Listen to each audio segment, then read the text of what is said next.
In the quiet hours when darkness settles and the world grows still, we turn to stories that help us understand the most troubling aspects of human nature. Tonight, we explore cases that challenge our deepest assumptions about maternal love and the fragility of the human mind. These are not tales designed to shock or sensationalize, but rather careful examinations of tragedy, mental illness, and the complex intersections of motherhood, psychology, and criminal justice. The cases we will discuss tonight involve mothers who took the lives of their own children. Some acted under the influence of severe mental illness. Others were driven by motives that remain difficult to comprehend even decades later. One was wrongly convicted and spent 20 years in prison for deaths that were ultimately determined to be natural causes. Each story reveals something about the limits of our understanding, the failures of systems meant to protect, and the enduring questions that linger when the unthinkable occurs. These narratives unfold slowly, with attention to context and consequence. There is no dramatization here, no attempt to provoke emotion through sensational language. Instead, we proceed methodically through the facts as they were established in court proceedings, documented in medical records, and reported through verified sources. The goal is not entertainment, but understanding, approached with the gravity these tragic cases deserve. Andrea Yates. On the morning of June 20, 2001, in a suburban home in Houston, Texas, Andrea Yates made a telephone call that would become one of the most notable moments in American criminal history. She dialed 911 and, in a flat, emotionless voice, reported that she needed police to come to her house. When asked what had happened, she responded with 4 words that would echo through courtrooms and psychiatric evaluations for years to come. She said, "I killed my children." When police arrived at the Yates home on Beachcomber Lane, they discovered a scene that would be described in court documents as methodical and deliberate. 5 children lay deceased in various locations within the house.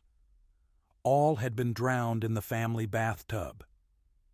The children ranged in age from 6 months to 7 years old. Their names were Noah, John, Paul, Luke, and Mary. Andrea Yates, 36 years old at the time, was a former registered nurse who had met her husband, Russell Yates, at their apartment complex in the late 1980s. Russell, known as Rusty, worked as an engineer at NASA's Johnson Space Center. The couple married in 1993 and began having children shortly thereafter.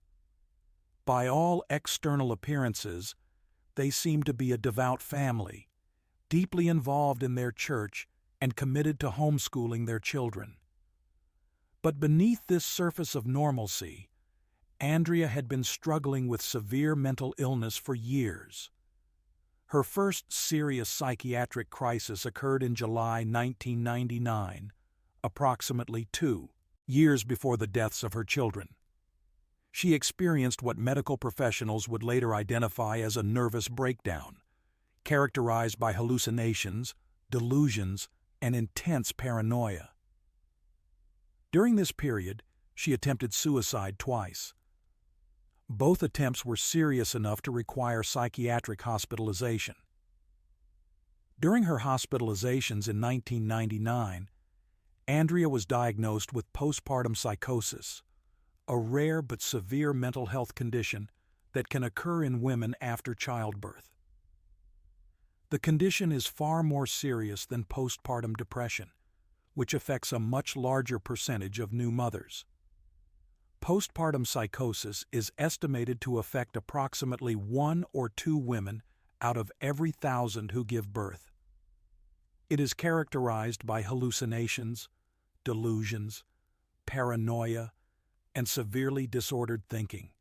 Women experiencing postpartum psychosis are at significantly elevated risk of harming themselves or others, including their children.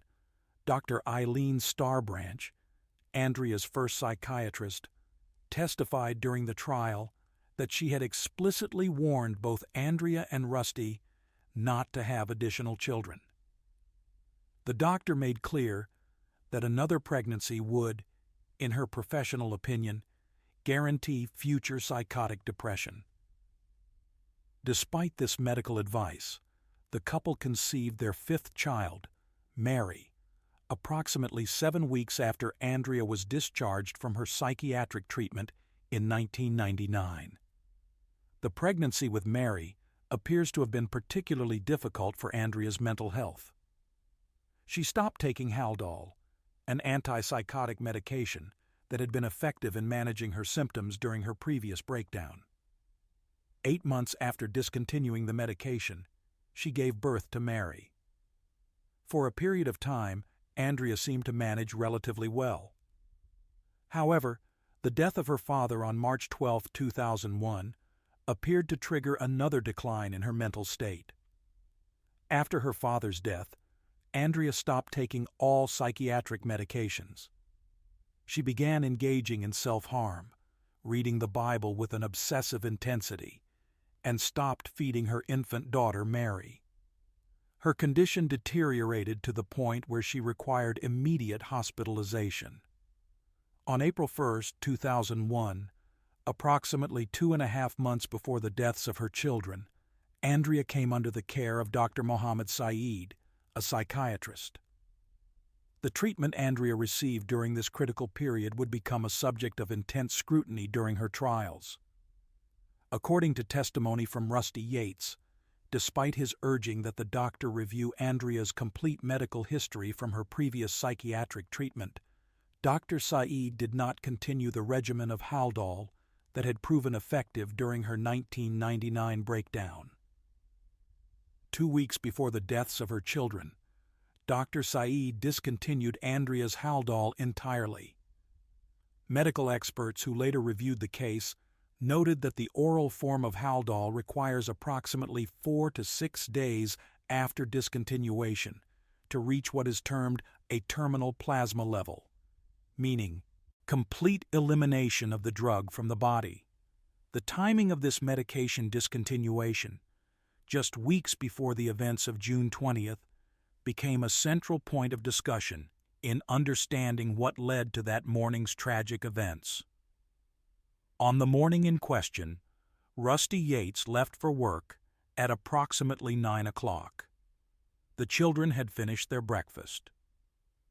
Within a short time after her husband's departure, Andrea began what court documents describe as a methodical process. She filled the family bathtub with water. She then took each of her 5 children, one by one, and drowned them. The order in which the children died was established through the investigation. Andrea began with Paul, age 3, then moved to Luke, age 2, and then John, age 5. After drowning these 3 children, she placed them in their beds. She then drowned 6-month-old Mary, laying her body beside her brother's. Finally, she called 7-year-old Noah to the bathroom. According to the evidence presented at trial, Noah appears to have realized what was happening and attempted to flee. Andrea pursued him through the house and ultimately drowned him in the bathtub, where she left his body floating in the water. After the deaths of all 5 children, Andrea called 911. When police arrived, she confessed immediately to what she had done. During interviews with investigators in the hours and days following her arrest, Andrea provided explanations that revealed the depth of her psychotic thinking. She told authorities that she believed she was a bad mother and that her children were not developing correctly. She said she needed to be punished for her failures. Most notably, she expressed delusional beliefs involving Satan, stating that she needed to kill her children to save them from eternal damnation. The case went to trial in February 2002. The prosecution was led by Harris County District Attorney Chuck Rosenthal, who requested the death penalty. The defense strategy centered on the insanity defense, arguing that Andrea's severe mental illness had rendered her unable to distinguish right from wrong at the time she killed her children. Under Texas law, which applies what is known as the Munchausen rule, a person can be found not guilty by reason of insanity only if, at the time of committing the act, they were laboring under such a defect of reason from disease of the mind that they did not know the nature and quality of their act, or did not know that what they were doing was wrong. The prosecution's key expert witness was Dr. Park Dietz, a forensic psychiatrist with extensive experience testifying in high-profile criminal cases.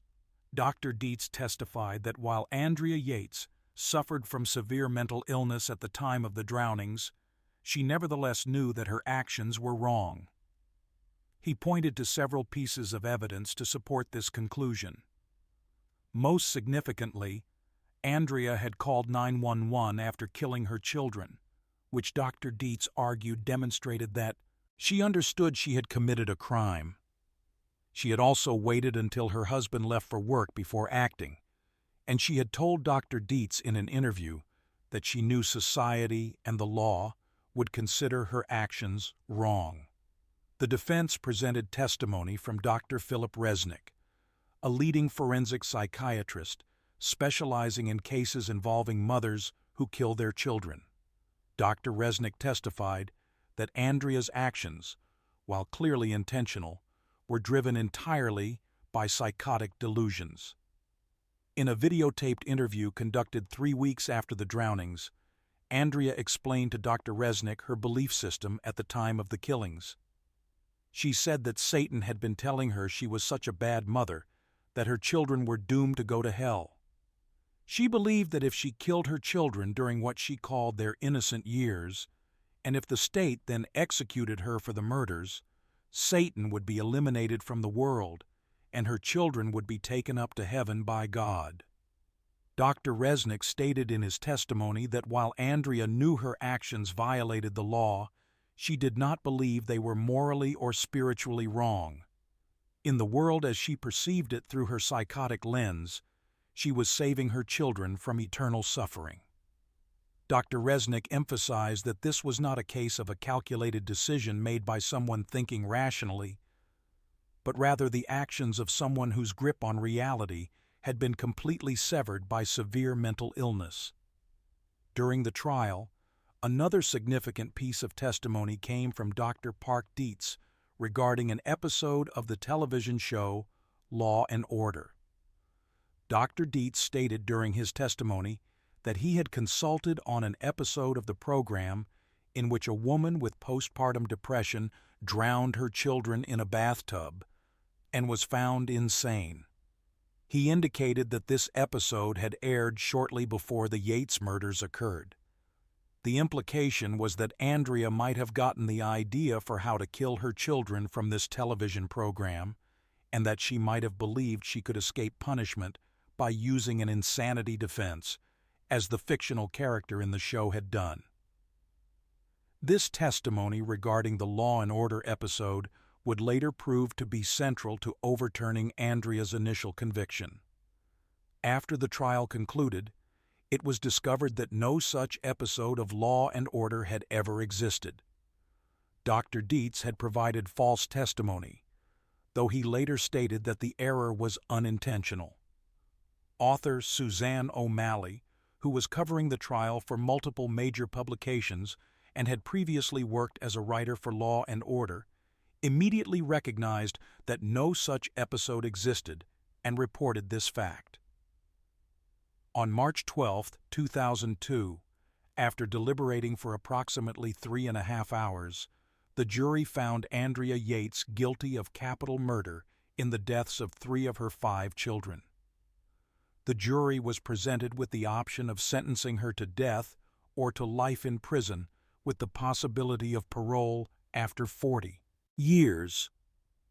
In a decision that reflected some degree of mercy, or at least recognition of mitigating circumstances, the jury declined to impose the death penalty. Andrea was sentenced to life in prison. The verdict was met with significant controversy.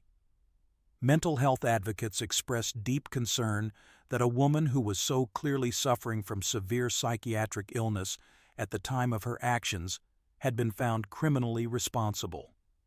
Organizations dedicated to raising awareness about postpartum psychiatric disorders, including Postpartum Support International and the Marseille Society for Treatment and Prevention of Postpartum Disorders, used the case to advocate for better medical education, clearer diagnostic criteria, and consideration of infanticide legislation similar to that which exists in the United Kingdom. The American Psychiatric Association issued a public statement expressing hope that the Yates case would lead to broader public discussion about the treatment of severely mentally ill individuals within the legal system. The statement noted that advances in neuroscience had dramatically increased understanding of how brain function is altered by mental illness and how psychotic illness can distort reality, but that public understanding had not kept pace with these scientific advances.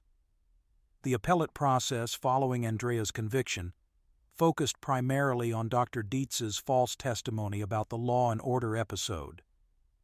On January 6, 2005, the Court of Appeals for the First District of Texas overturned Andrea's conviction, ruling that the jury might have been influenced by Dr. Dietz's incorrect testimony, and that therefore a new trial was necessary.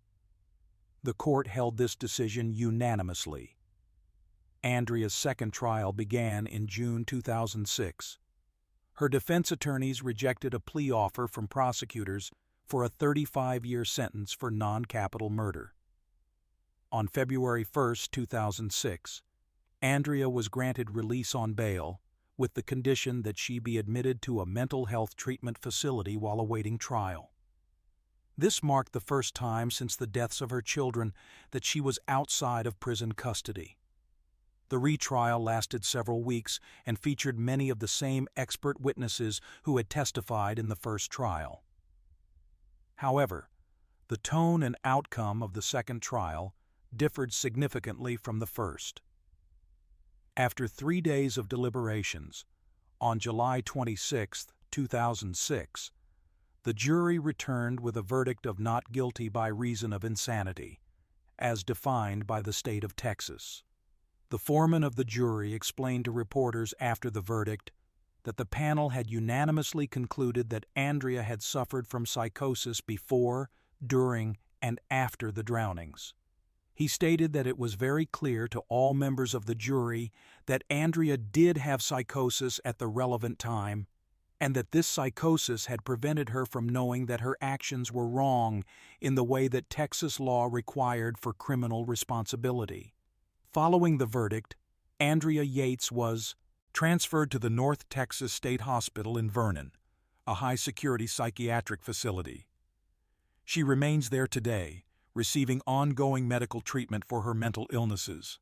Interestingly, at the Vernon facility, Andrea became a roommate of Dana Schlosser, another Texas woman who had been found not guilty by reason of insanity after killing her infant daughter while suffering from postpartum psychosis. Andrea's case has had far-reaching implications for how the legal system, the medical community, and the public understand and respond to postpartum psychiatric illness. The Texas legislature passed the Andrea Yates Bill in 2003, which was subsequently amended to provide more comprehensive protections and services for women suffering from postpartum mental health conditions. The Mental Health Association of Greater Houston established the Yates Children Memorial Fund to educate the public about women's mental health issues. In the years since Andrea's retrial, Rusty Yates has divorced her and remarried. He has spoken publicly about the case on several occasions, expressing his belief that the medical community failed his family. He has been particularly critical of Dr. Saeed's decision to discontinue Andrea's Haldol prescription in the weeks before the deaths of their children, arguing that as a psychiatrist, Dr. Saeed bore responsibility for recognizing and properly treating Andrea's psychosis. The broader discussion prompted by Andrea's case continues to this day. Mental health professionals point to the case as an example of why early identification and intervention in postpartum psychiatric illness is so critical. The recurrence rates for postpartum psychosis are estimated to range from 20 to 50%, meaning that women who have experienced the condition once are at significant risk of experiencing it again with subsequent pregnancies. Psychopharmacological intervention before or after delivery has been shown to produce a large decrease in recurrence rates of puerperal illness. Perhaps most importantly, the Yates case helped to reduce the stigma surrounding postpartum mental health issues and encouraged more women to seek help when experiencing troubling symptoms after giving birth. Because society expects new mothers to be unfailingly happy, the stigma of mental illness is particularly pronounced during this time in a woman's life. Many women keep secret any thoughts and feelings of guilt and failure they experience. The visibility of Andrea's case and the extensive discussion of postpartum psychosis that it generated helped to normalize conversations about these difficult topics. Susan Smith. On the evening of October 25, 1994, in Union, South Carolina, Susan Smith reported to local police that she had been the victim of a carjacking. She told officers that a black man had forced his way into her car while she was stopped at a traffic light, had ordered her out of the vehicle, and had driven away with her two young sons still strapped into their car seats in the back of the vehicle. The two boys were Michael Daniel Smith, age 3, and Alexander Tyler Smith, age 14 months. Susan's report triggered a massive search effort. For 9 days, law enforcement agencies across multiple states searched for the missing children and the suspected carjacker. Susan made repeated emotional appeals on television for the safe return of her sons. On November 2, 1994, she appeared on NBC's Today Show, where she told the host that as a mother, it was only natural instinct to protect her children from any harm, and that the hardest part of the ordeal was not knowing if her children were getting what they needed to survive. The public response to Susan's story was immediate and widespread. People across the country followed the case closely, many leaving messages of support and praying for the safe return of Michael and Alexander. However, from the very beginning of the investigation, law enforcement officials harbored suspicions about Susan's account of events. Several details of her story did not align with physical evidence or make logical sense. Susan claimed that the carjacking had occurred at a traffic light at an intersection near Monarch Mills. However, investigators quickly determined that the traffic light at that location was not functioning on the night in question, which meant Susan would not have had any reason to stop her vehicle there. Additionally, there was an absence of other vehicles or witnesses in the area at the time Susan claimed the carjacking occurred, which struck investigators as suspicious, given her detailed description of the event. Susan's demeanor during interviews also raised red flags for law enforcement. Officers and medical personnel who interacted with her noted that she seemed unusually calm for a mother whose children had just been kidnapped. Her emotional responses appeared calculated rather than genuine. Some investigators later stated that they believed Susan was capable of crying on cue, displaying tears when she knew she was being observed, but quickly composing herself when she thought no one was watching. As the investigation progressed, law enforcement began to look more closely at Susan's personal life and potential motives. They discovered that Susan had been having an affair with Tom Findley, the son of the owner of the company where she worked. Findley was wealthy and, according to investigators, represented an escape for Susan from what she perceived as a mundane and difficult life. However, shortly before the disappearance of her children, Findlay had written Susan a letter ending their relationship. In the letter, he explicitly stated that he did not want children. On November 3, 1994, 9 days after reporting the carjacking, Susan Smith confessed to police that she had fabricated the entire story. She admitted that there had been no carjacking and no black man. Instead, she had driven to John D. Long Lake in Union County, released the handbrake on her vehicle while it was positioned on a boat ramp, and allowed the car to roll into the lake with Michael and Alexander still strapped into their car seats inside. According to Susan's confession and the physical evidence recovered from the scene, the process of the car sinking into the lake took approximately 6 minutes. During this time, Susan stood on the shore and watched. According to prosecutors' analysis conducted during the trial, the car would have filled with water gradually, submerging slowly enough that the children likely woke up if they had been sleeping when the car entered the water. The children would have been aware of what was happening during at least part of the time it took for the car to reach the muddy bottom of the lake, 18 feet below the surface. Susan's trial began in July 1995 and immediately became a national sensation, drawing comparison to the simultaneous O.J. Simpson trial that was dominating television coverage at the time. The judge in Susan's case, concerned about the media circus that had developed around the Simpson trial, opted not to allow cameras in the courtroom. Despite this decision, public interest in the case remained intense, and the courthouse in Union was surrounded by media and spectators throughout the proceedings. The prosecution's theory of the case was straightforward. They argued that Susan had killed her children because she wanted to be with Tom Findlay, and believed that her sons were the primary obstacle to that relationship. Prosecutors pointed to the fact that Susan's wedding dress and wedding album had been in the trunk of the car when she rolled it into the lake, suggesting that she was symbolically attempting to erase her entire family life.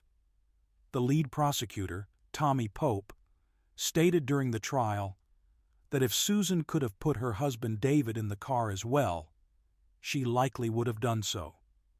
The defense strategy, led by attorneys David Brooke and Judy Clark, focused on Susan's troubled background and her mental health struggles. During the trial, the defense presented evidence that Susan had experienced significant trauma throughout her life. Her father had died by suicide when she was 6 years old. As a teenager, Susan had been sexually abused by her stepfather, Beverly Russell, who was a prominent figure in the local community and served on the executive committee of the South Carolina Republican Party. The abuse had continued periodically into Susan's adulthood, with Russell admitting that he had been intimate with Susan again just weeks before she killed her children. Susan had also attempted suicide herself at age 13. The defense presented testimony from mental health professionals who argued that Susan was suffering from severe depression at the time she killed her sons. In their opening statement, Judy Clark told the jury that this was not a case about evil, but rather a case about despair and sadness. The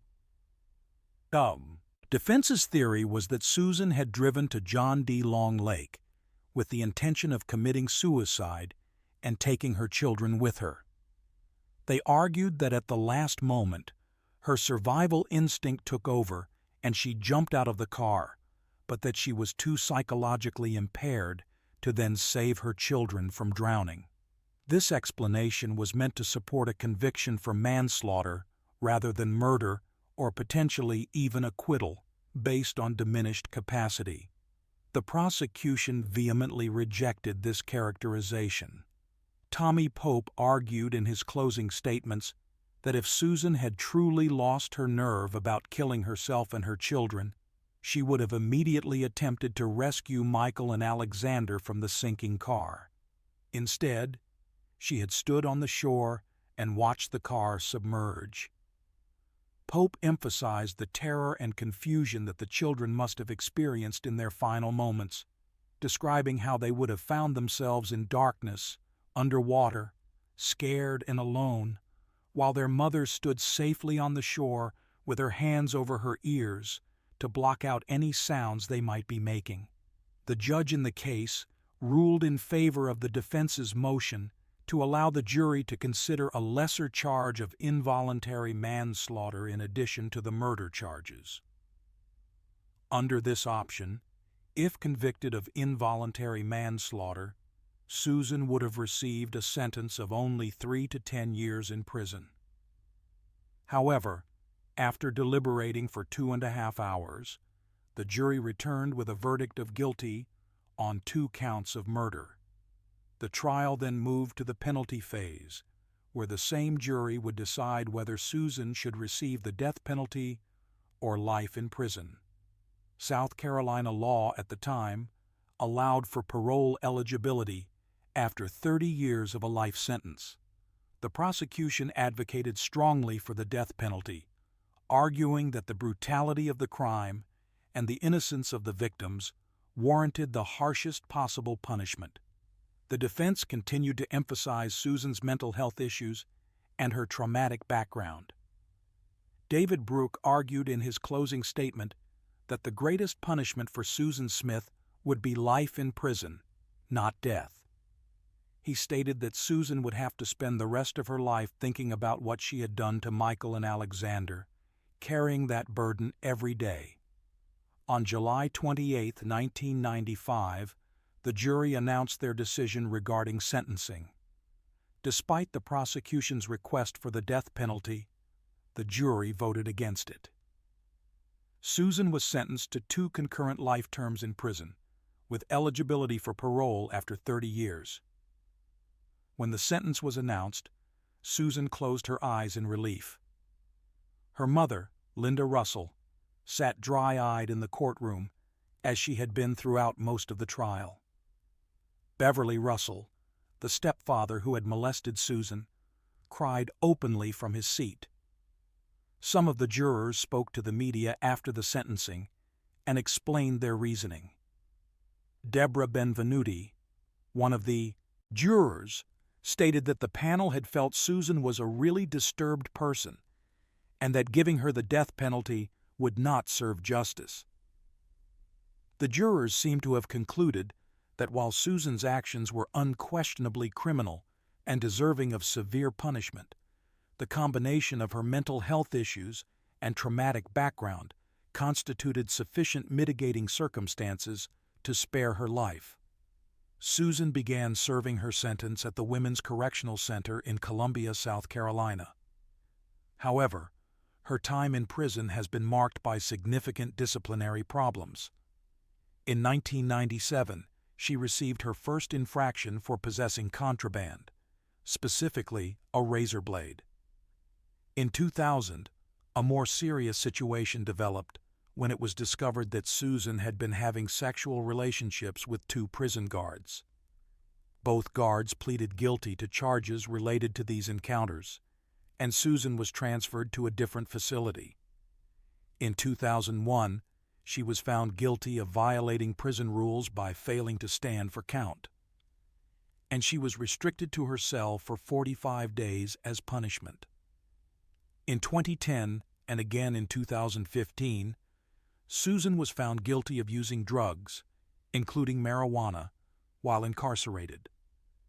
Most recently, in August 2024, just months before her scheduled parole hearing, Susan was charged with communicating with a documentary filmmaker about her case, which violated prison regulations. During these communications, Susan discussed the crimes in depth and talked about how she would be compensated for participating in the documentary after her release. As a result of this violation, she lost her telephone, tablet, and canteen privileges for 90 days. Throughout her incarceration, Susan has maintained a somewhat inconsistent narrative about the deaths of her children. In a letter she wrote to the state newspaper in South Carolina in 2015, she stated that something went very wrong that night. that she was not herself, that she was a good mother who loved her boys, and that there was no motive because it was not even a planned event. She wrote that she was not in her right mind, and that she is not the monster society thinks she is. On November 20th, 2024, Susan Smith appeared before the South Carolina Parole Board for the first time. It was 30 years to the day after she became eligible for parole consideration. The hearing was conducted via video link from the prison where Susan is currently incarcerated. Susan testified on her own behalf, asking the board to grant her release. She became emotional during her testimony, stating that she knew what she had done was horrible and that she would give anything to be able to change it. When questioned by the parole board about the resources that law enforcement expended searching for her children during the 9 days before her confession, Susan acknowledged the extensive effort but seemed unable to provide a substantive response to questions about why she had lied for so long. The prosecutor who originally tried her case, Tommy Pope, who is now South Carolina's House Speaker pro tempore, spoke in opposition to her parole.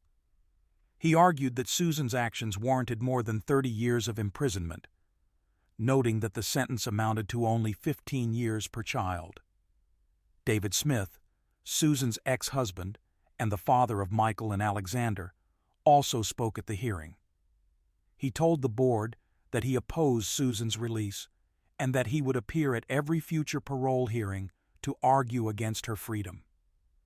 Multiple other individuals, including family members and community representatives, spoke in opposition to parole. After deliberations, the parole board voted unanimously to deny Susan's release. Under South Carolina law, Susan will be eligible to reappear before the parole board in 2 years, at which time the process will begin again. Statistically, parole in South Carolina is granted in only about 8% of cases, and it is particularly unlikely during an inmate's first appearance before the board, especially in notorious cases where prosecutors and victims' families actively oppose release. The Susan Smith case remains significant not only for the brutality of the crimes, but also for the racial dimension of her false accusation. By claiming that a black man had carjacked her vehicle and kidnapped her children, Susan triggered racial stereotypes and contributed to the wrongful scrutiny of African American men in the Union area during the investigation. Local black men reported being pulled over and questioned by police based on nothing more than Susan's fabricated description. This aspect of the case has been cited in discussions about racial bias in criminal justice and the ease with which false accusations can lead to the targeting of minority communities. Diane Downs. On the night of May 19, 1983, Diane Downs drove her car into the emergency room bay at Mackenzie Willamette Hospital in Springfield, Oregon. She was covered in blood, as were her 3 children who were in the back seat of the vehicle. 8-year-old Christy, 7-year-old Cheryl, and 3-year-old Danny had all been shot at close range. Emergency room staff immediately determined that Cheryl was deceased. Christy and Danny were clinging to life, both with severe injuries. Diane herself had been shot in the left forearm, though her wound was not life-threatening. When police arrived at the hospital and began interviewing her, Diane told them a story about being flagged down by a shaggy-haired stranger on a dark, deserted country road. She said she had been driving home from visiting a friend's house and had decided to take a scenic route. According to her account, a man standing at the side of the road had waved her down. When she stopped to see what he wanted, he demanded her car keys. When she refused to give them to him, he had shot her and her children. Diane told investigators that during the struggle with the stranger, she had cleverly pretended to throw her car keys into nearby bushes, which distracted the man long enough for her to jump back into her vehicle and drive to the hospital. She explained that the man had shot all 3 of her children while they were still in the car, and that she had been shot in the arm while trying to protect them. Law enforcement immediately began searching for the dangerous armed man that Diane had described. The public was warned to be on the lookout for a bushy-haired stranger who might be roaming the back roads of the area. However, even during that first night at the hospital, investigators began to notice details that did not align with Diane's story. Detective Doug Welch, who responded to the hospital and conducted the initial interview with Diane, later stated that several things about her account simply did not make sense. She claimed to have been sightseeing on a dark road at night, which seemed illogical.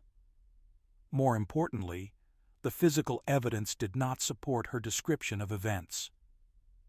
If a stranger had leaned into the car and fired multiple shots at the children in the back seat, there should have been significant blood spatter on the interior of the driver's side door. There was none. Additionally, there was no gunpowder residue in locations where it would have been present if the shooting had occurred as Diane described.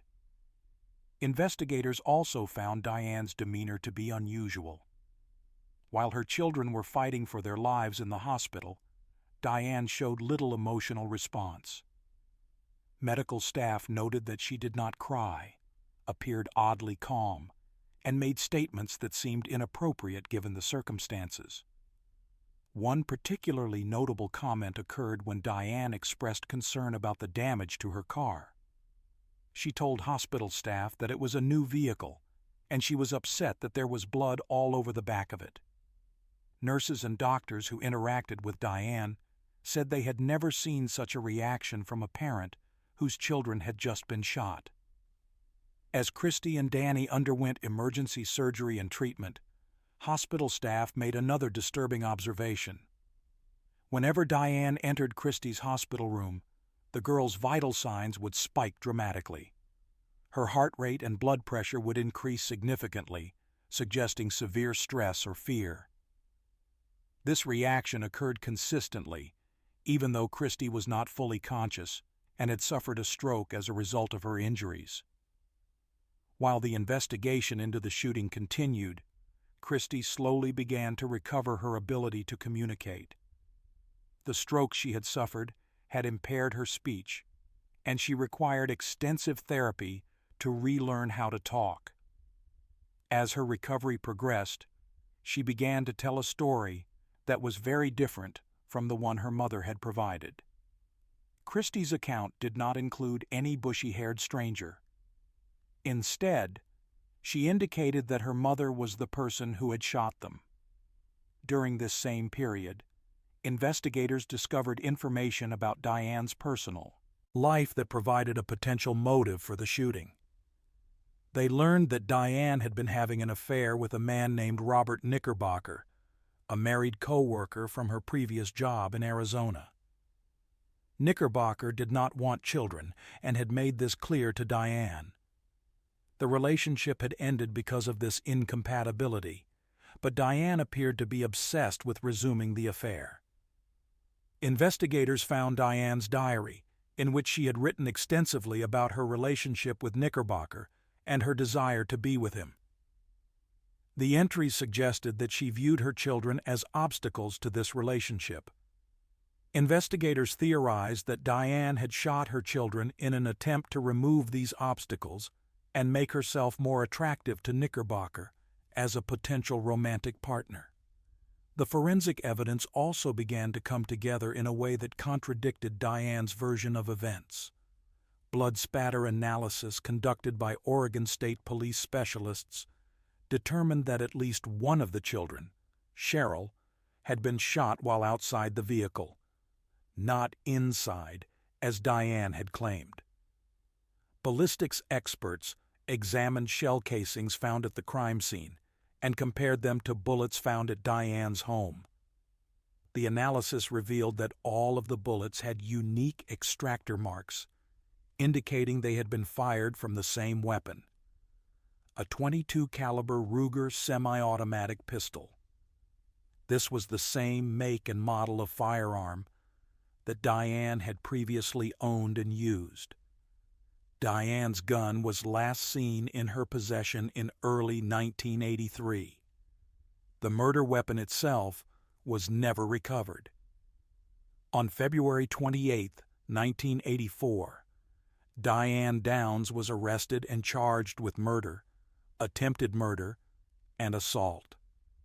However, between the time of the shooting and her arrest, Diane had engaged in behavior that investigators found both bizarre and calculating. She had seduced a man along her postal route and become pregnant. During her trial, which began in May 1984, Diane was noticeably pregnant. The prosecution argued that this pregnancy was a deliberate manipulation, designed to generate sympathy from the jury by presenting the image of a woman who loved children and could not possibly have harmed her own. The trial lasted approximately 6 weeks and included testimony from numerous medical experts, forensic specialists, and law enforcement officers. The prosecution systematically presented the physical evidence that contradicted Diane's story about the stranger. They also introduced testimony about Diane's obsession with Robert Knickerbocker and played portions of the bizarre media interviews that Diane had given while her children were still in the hospital. Throughout the investigation and into the trial period, Diane had been unable to resist talking to journalists. She had given multiple television interviews in which she discussed the shooting and defended herself against growing suspicions. Anne Bradley Yeager, a local reporter who interviewed Diane, later stated that Diane simply could not keep her mouth shut and that she talked constantly, essentially becoming her own worst enemy. In these interviews, Diane made statements that investigators and prosecutors found deeply incriminating. At one point, she asked rhetorically why she would have taken her children to the hospital if she had been the one who shot them, arguing that if she wanted them dead, she would have made sure they were dead and then cried crocodile tears. The prosecution's case was substantial, but the most powerful testimony came from Christy Downs herself. After months of physical and mental therapy, Christy had recovered sufficiently to take the witness stand. She was 9 years old at the time of the trial. The moment was described by those present as one of the most emotionally charged scenes in the courtroom. District Attorney Fred Hughey asked Christy a single direct question. He asked her who had shot her. Christy responded with 2 words. She said, "My mom." Christy's testimony was particularly credible because of the obvious difficulty she had in making the statement. It was clear that accusing her mother caused her significant distress. She was not eager to testify or to place blame. Her testimony had the ring of truth precisely because it was so painful for her to deliver. After all the evidence had been presented, the jury deliberated for several hours before reaching their verdict. On June 17, 1984, Diane Downs was found guilty of murder in the death of Cheryl and guilty of attempted murder in the shootings of Christy and Danny. She was sentenced to life in prison plus 50 years, with a requirement that she serve 25 years before being eligible for parole. The judge made clear in his sentencing remarks that he did not intend for Diane to ever be released from prison. Between the verdict and sentencing, Diane gave birth to the baby she had been carrying during the trial. The infant, a girl, was taken by the state immediately after birth and placed for adoption. The girl was named Amy Elizabeth by Diane, but was renamed Becky Babcock by her adoptive family. In October 1987, approximately 3 years into her sentence, Diane managed to escape from the Oregon Women's Correctional Center in Salem. The escape was brazen and required significant physical effort.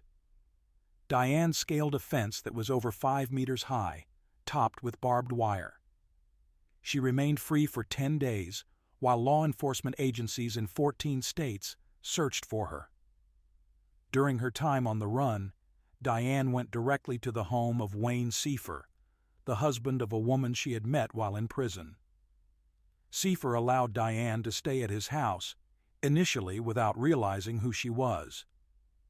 When Diane was recaptured, she was transferred to a higher security facility, where she remains to this day. She is currently incarcerated at the Central California Women's Facility in California. She has been denied parole at every hearing. During these hearings, Diane has consistently maintained her innocence, continuing to insist that a bushy-haired stranger shot her children, despite overwhelming evidence to the contrary. Christy and Danny, the two surviving children, were eventually adopted by Fred Hughey, the prosecutor who had convicted their mother. Hughey and his wife raised the children under their new surname. Christy, who sustained lasting effects from her injuries, including impairment from the stroke, has nevertheless lived a full life. According to sources, she married, had children of her own, and has named one of her daughters Cheryl in memory of her deceased sister. Becky Babcock, the child born between Diane's conviction and sentencing, has spoken publicly about her experience discovering that her biological mother was a convicted murderer. In an appearance on The Oprah Winfrey Show in 2010 and in subsequent interviews, Babcock described the emotional complexity of being Diane Downs' daughter.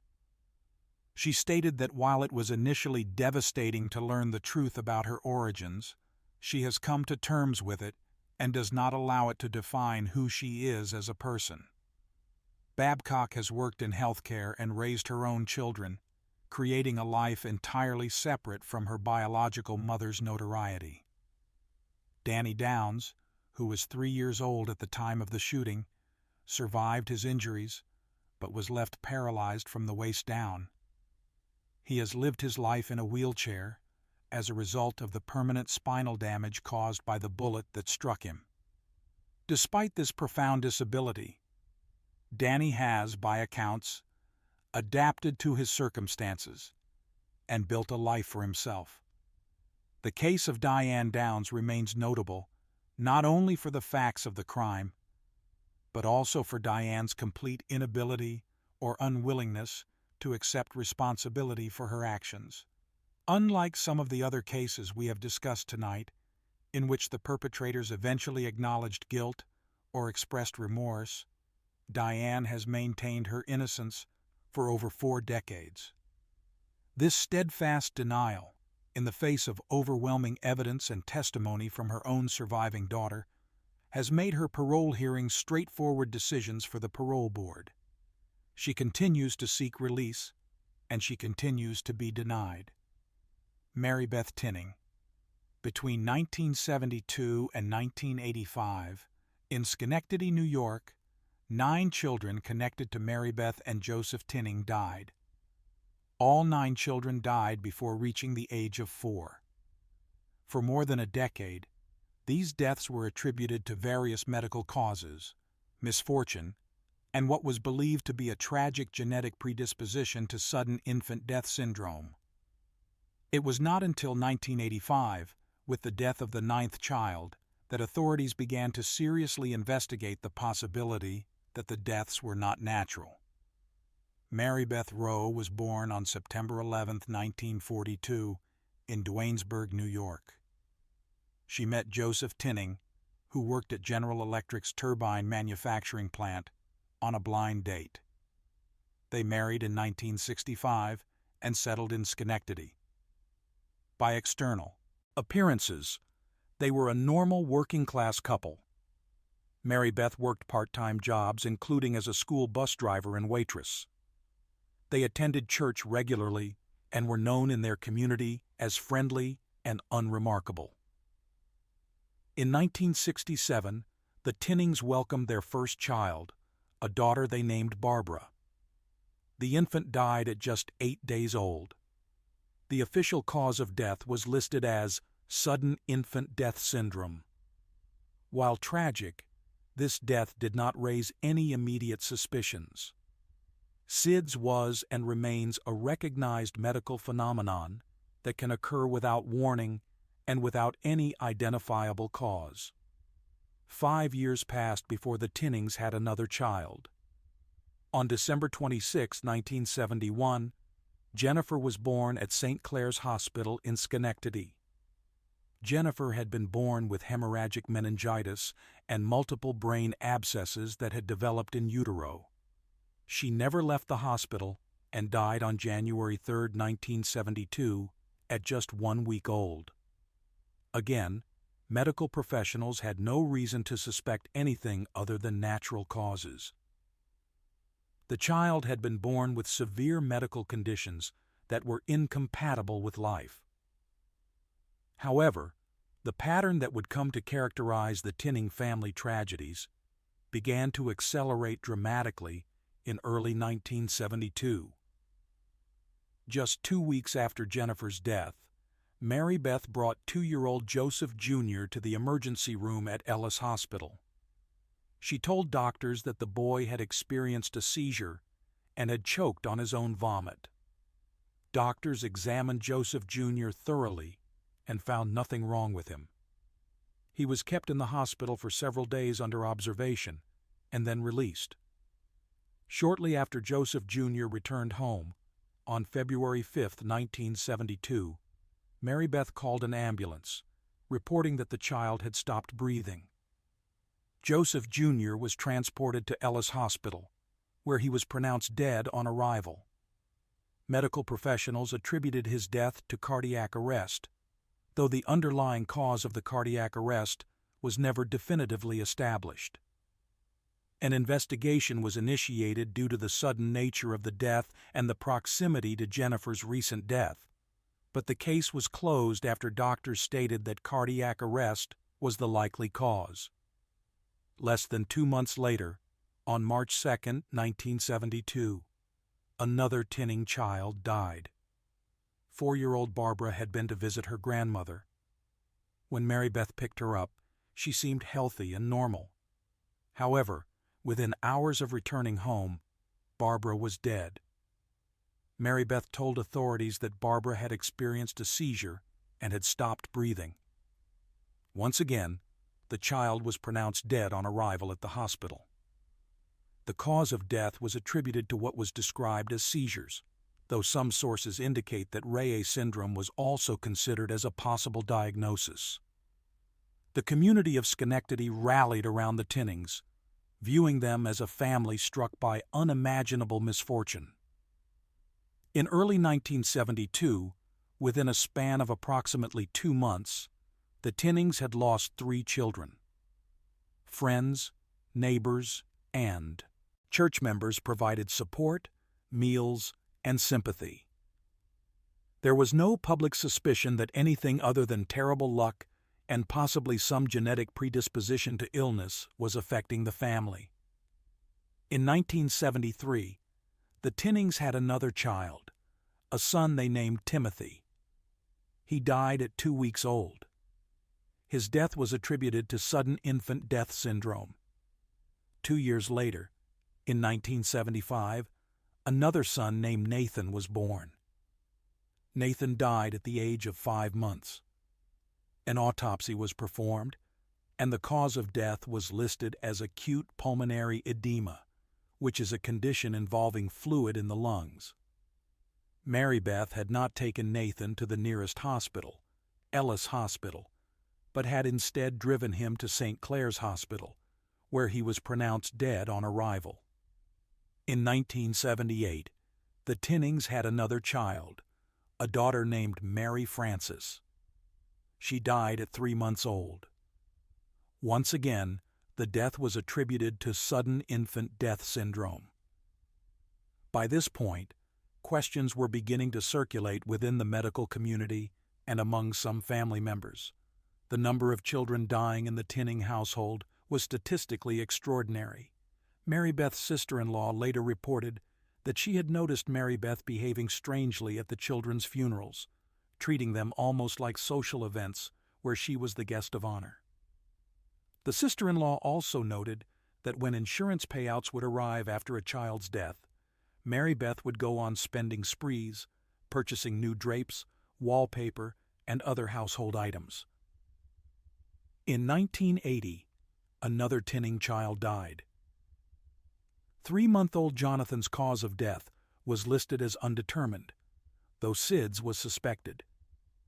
Despite the growing number of deaths, the Tinnings were approved to adopt a child in 1981.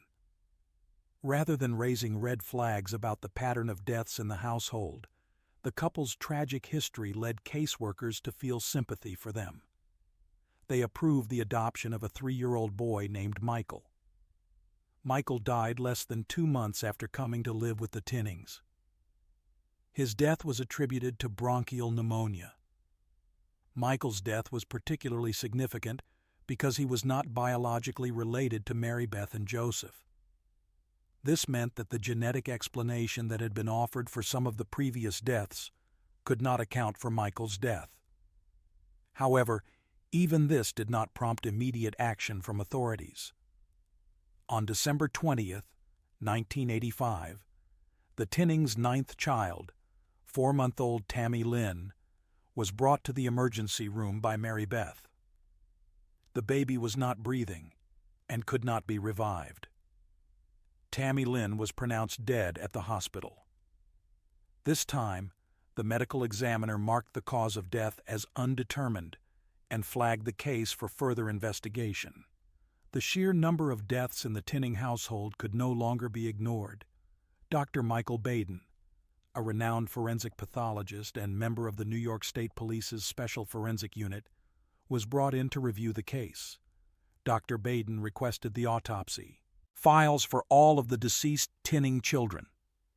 After careful analysis, he determined that Tammy Lynn's death was the result of asphyxiation by smothering. He also concluded that several of the other children's deaths showed signs consistent with smothering, though the evidence was not as clear due to the passage of time and the limited forensic techniques that had been available at the time of the earlier deaths. In early 1986, Marybeth Tinning was brought in for questioning by state police investigators. After hours of interrogation, she signed a written statement in which she confessed to smothering 3 of her children. She admitted to killing Timothy, Nathan, and Tammy Lynn. In the statement, she wrote that she smothered them each with a pillow because she was not a good mother. The statement included a particularly chilling passage in which Marybeth wrote that she did not do anything to Jennifer, Joseph, Barbara, Michael, Mary Frances, or Jonathan, but that she had killed just these 3, Timothy, Nathan, and Tammy. Marybeth was arrested and charged with murder. She was able to post $100,000 bail and was released from custody while awaiting trial. The trial began on June 22, 1987, in Schenectady County Court. The prosecution's case relied heavily on Marybeth's confession and on the medical testimony regarding the manner of Tammy Lynn's death. Dr. Bradley Ford, Tammy Lynn's pediatrician, testified that he had suggested to Marybeth that, given the history of deaths in her family, she should use a special alarm device to monitor Tammy Lynn's breathing and heart rate. Marybeth had rejected this suggestion. The trial featured testimony from multiple medical experts. Dr. Marie Valdez de Pena, an expert on sudden infant death syndrome and president of the SIDS Foundation, testified that in her professional opinion, Tammy Lynn had not died of SIDS, but had been smothered. Dr. Thomas Oram, the county medical examiner who had conducted the autopsy, concurred with this assessment. The defense argued that Marybeth had been coerced into making her confession, and that the statement should not be admitted as evidence. Marybeth's attorney attempted to prove that Tammy Lynn had died from a rare genetic disorder called Verdnig-Hoffmann disease, which is sometimes described as the childhood equivalent of Lou Gehrig's disease. However, the medical evidence did not support this theory. Perhaps most significantly for the prosecution, Marybeth did not testify in her own defense. The jury never heard directly from her during the trial, only through the written confession that had been introduced as evidence. After deliberating for 29 hours over 3 days, the jury reached a verdict on July 17, 1987. Marybeth Tinning was found guilty of second-degree murder in the death of Tammy Lynn. The jury could not agree on whether Marybeth had specifically intended to kill the child, which is why the conviction was for second-degree rather than first-degree murder. The conviction was based on the legal standard of acting recklessly with depraved indifference to human life. Marybeth was sentenced to 20 years to life in prison. The prosecution had indicated that they planned to bring charges related to the deaths of Timothy and Nathan as well. In 1989, Marybeth was formally indicted for these additional murders. However, the charges were ultimately dropped due to lack of physical evidence.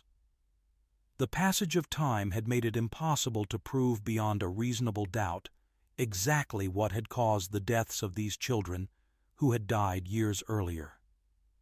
Marybeth began serving her sentence at the Bedford Hills Correctional Facility in New York. Her husband, Joseph, stood by her throughout the trial and continued to visit her regularly in prison. Remarkably, despite the fact that in 1974, Joseph had been hospitalized after Marybeth put barbiturates into his grape juice, he chose not to press charges at that time and continued to maintain his belief in his wife's innocence even after her conviction. Marybeth became eligible for parole on May 30, 2007. She appeared before the parole board in 2007 and was denied.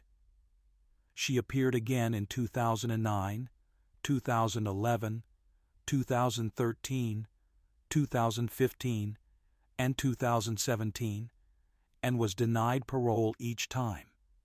During these hearings, the primary obstacle to her release was her continued failure to fully accept responsibility for her actions and to show genuine remorse. However, in the 2011 hearing, Marybeth made what appeared to be a more forthright statement. She told the parole board that after the deaths of her other children, she had just lost it and had become a damaged, worthless piece of person. She stated that when Tammy Lynn was young, in her state of mind at that time, she believed that the baby was going to die also, so she just did it. This statement represented a more direct acknowledgement of her actions than she had previously made, though it still framed the killing as arising from a fatalistic belief rather than from anger or intent to harm. On her 7th appearance before the parole board in July 2018, Marybeth was finally granted release. State Department of Corrections officials announced that she had been approved for parole and would be released from the Taconic Correctional Facility in Westchester County. Marybeth was now 75 years old. She had spent 31 years in prison. The terms of her parole are extensive and will remain in effect for the rest of her life. Marybeth is required to comply with a curfew, must participate in domestic violence counseling, must maintain employment or enrollment in an academic or vocational program, must allow designated caseworkers to visit her home at any time, must take all prescribed medications, may have no unsupervised contact with minors, must submit to periodic blood tests to monitor medication levels, and must not change her address without permission from the court. Dr. Michael Baden, who had worked with prosecutors on the original case, stated at the time of her release that he did not believe Marybeth posed a danger to the public anymore. He said, somewhat bluntly, that she was not going to kill again because she only killed the baby she had, implying that since she was now 75 years old and would not be having any more children, there was no risk of her re-offending.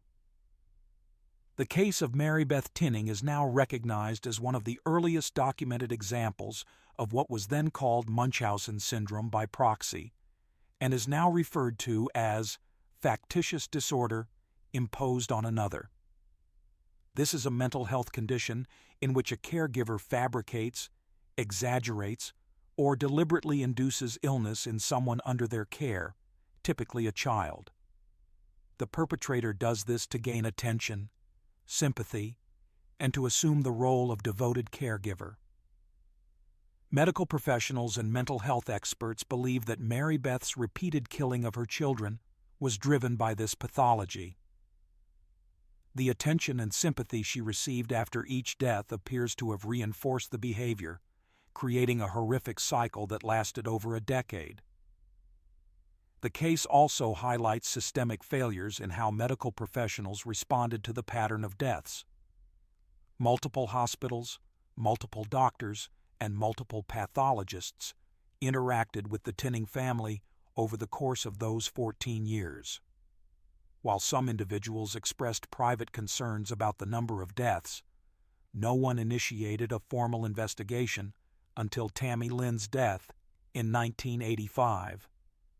By that time, 8 children were already dead, and 1 had been adopted specifically to replace the children who had died. The medical community's reluctance to suspect a mother of harming her children, combined with limited understanding of conditions like Munchausen syndrome by proxy in the 1970s and early 1980s, created an environment in which Marybeth was able to continue her actions for an extraordinary length of time. The case prompted significant changes in how medical professionals approach cases of multiple infant deaths within a single family, and contributed to greater awareness of factitious disorders imposed on others. Deanna Laney. In the early hours of Mother's Day weekend in 2003, in the small town of New Chapel Hill, Texas, approximately 100 miles southeast of Dallas, Deanna Laney committed acts that would horrify the nation. Using large rocks, some weighing as much as 16 pounds, she crushed the skulls of her 3 sons. 8-year-old Joshua and 6-year-old Luke were killed. 14-month-old Aaron survived but sustained severe and permanent brain damage. Deanna Laney was 39 years old at the time. She was a stay-at-home mother who homeschooled her children. The family was known in their community as deeply religious and actively involved in their Pentecostal church. Deanna's husband, Keith Laney, worked to support the family while Deanna focused on raising and educating their sons. By all accounts visible to their neighbors and church community, the Laneys were a devoted, loving family. On the night of May 9, 2003, at approximately 11:30 p.m., Deanna woke and took Joshua outside to the front yard of their rural brick home. She had hidden a large landscaping rock nearby in preparation. She asked Joshua to place his head on a flat rock on the ground. Joshua, trusting his mother, complied. Deanna then lifted the heavy rock over her head and brought it down against Joshua's skull, killing him. After killing Joshua, Deanna went back into the house to get Luke. She led her 6-year-old son outside and repeated the same horrific process. She told him to put his head on a rock, and then she bashed his skull with another large stone. Both boys were found later by investigators in their underwear, their bodies dragged to a dark corner of the front yard. With Aaron's blood now on her pajamas, Deanna went to the bedroom where her youngest son was sleeping in his crib. Keith Laney woke briefly during this time, hearing the baby crying. He found Deanna standing over the crib and, assuming she was changing a diaper, went back to sleep without investigating further. After Keith returned to sleep, Deanna struck Aaron on the head with a rock that weighed 4.5 pounds, which she had hidden under the crib. When Aaron began making gurgling sounds from the blood in his throat, Deanna covered his face with a pillow and left the room. After attacking all 3 of her sons, Deanna used a cell phone to call 911. She told the dispatcher that she needed instructions about what to do next. When law enforcement officers arrived at the scene, they found what one officer described as a horrific and unimaginable scene. Joshua and Luke were deceased in the yard. Aaron was alive but barely, with severe head injuries. Deanna was standing calmly, and her behavior at the time of arrest was described as psychotic. During initial interviews with investigators, Deanna provided an explanation that would become the central issue at her trial. She said that God had commanded her to kill her children. She stated that she believed she had been chosen for a special purpose, and that she and her sons were to be witnesses described in the book of Revelation in the Bible. She said that God had given her specific instructions and that she had to obey them, even though doing so was the most difficult thing she had ever done. Deanna Laney was charged with 2 counts of capital murder for the deaths of Joshua and Luke and 1 count of serious injury to a child for the attack on Aaron. Prosecutors had the option to seek the death penalty, but chose not to do so. The trial began in March 2004 in Smith County, Texas. The defense's strategy was to prove that Deanna had been legally insane at the time she killed her children. Under Texas law, as in Andrea Yates's case, the legal standard for insanity requires showing that the defendant did not know that their conduct was wrong because of a severe mental disease or defect. The defense would need to convince the jury that when Deanna killed Joshua and Luke, she genuinely believed she was following God's commands and did not understand that her actions were morally or legally wrong. What made Deanna's case unusual was that all 5 mental health experts who evaluated her, including 2 hired by the prosecution and 1 appointed by the judge, reached the same conclusion. They all agreed that Deanna had been suffering from severe psychotic delusions at the time of the killings, and that these delusions had rendered her incapable of knowing right from wrong. This level of consensus among experts, particularly when experts on both sides of a case agree, is relatively rare in criminal trials. Dr. William Reed, a forensic psychiatry consultant who had previously served as Commissioner of Mental Health in Texas, was appointed by the court to provide an independent evaluation. Dr. Reed conducted extensive interviews with Deanna and reviewed all available evidence. He determined that she had experienced psychotic episodes even before the killings. Deanna had documented in a church workbook that she believed she had a special role to play in end times prophecy. She had incorporated into her delusions elements from Andrea Yates's case, believing that she and Yates would be the final 2 witnesses to the apocalyptic events described in the Bible. During the trial, Deanna's attorneys presented evidence that she had experienced at least 4 psychotic episodes prior to the murders, and had probably been suffering from delusional psychotic disorder for at least 3 years.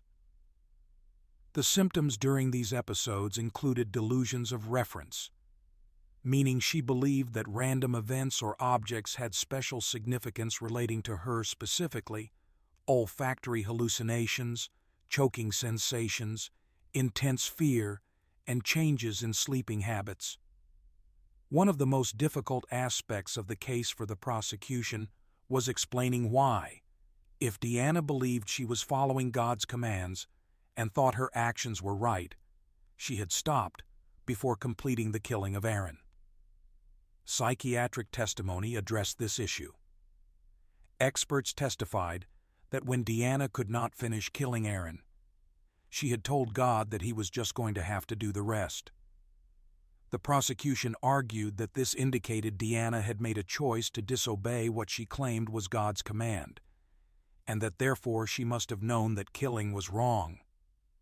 However, defense experts countered that the inability to complete the killing of Aaron was itself evidence of the fractured nature of Deanna's thinking. She was not making rational decisions, but rather was caught in the grip of a psychotic break. Another complex issue at trial involved the fact that Deanna had kept her intentions secret from her husband and from others at her church. Prosecutors argued that if she truly believed she was doing God's work, she would not have hidden it. However, Dr. Park Dietz, ironically the same forensic psychiatrist who had testified against Andrea Yates in her first trial, testified for the prosecution in Deanna's case, but reached a different conclusion. Dr. Dietz stated that while he had found Andrea Yates to be criminally responsible because she knew her actions were wrong, he found that Deanna Laney did not know right from wrong at the time of the murders.